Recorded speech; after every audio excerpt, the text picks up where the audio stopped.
The other day I wrote an article on reducing lower extremity injuries with jumping and landing. At the end I showed two different single leg jumping and landing exercises.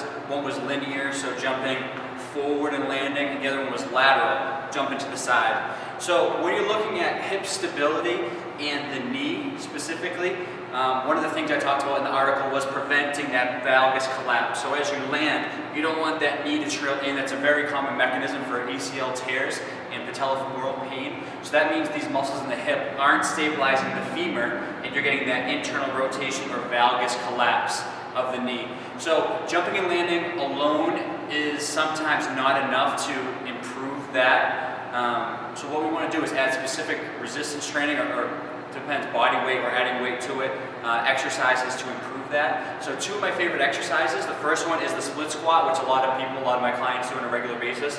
So if you're in that staggered lunge position, what you're going to do is back up nice and tall, you're going to lower the hips straight down to the ground and pull back up. You'll notice if that hip is not stabilizing, you'll come down and you'll see that knee start to collapse inward. You want to keep that knee in line with the second toe or wider and prevent that inward motion. If you notice that you have a problem with that and you can't quite fix it, a good tip is to do what's called reactive neuromuscular training, or RNT. So if you have a band, right here we have one of the black strength bands, if you put that around your knee, so it's actually pulling that knee inward into the position that you don't want to happen, then you're going to go down to that split squat position, back up nice and tall, and then lower straight down and up. So by pulling the body or adding that stimulus into the unwanted position, we're trying to improve the pattern from the brain and the neuromuscular system to correct that pattern to keep that knee in line. So we're going to go through just like that, lowering down, driving up, lowering down, driving up. Just by doing that and counteracting, pulling back, these muscles in the hip will fire because we don't want to go into that position. This is a possibly kind of dangerous position that causes injury, so our body wants to keep us out of that position. The next exercise is a single leg reaching deadlift.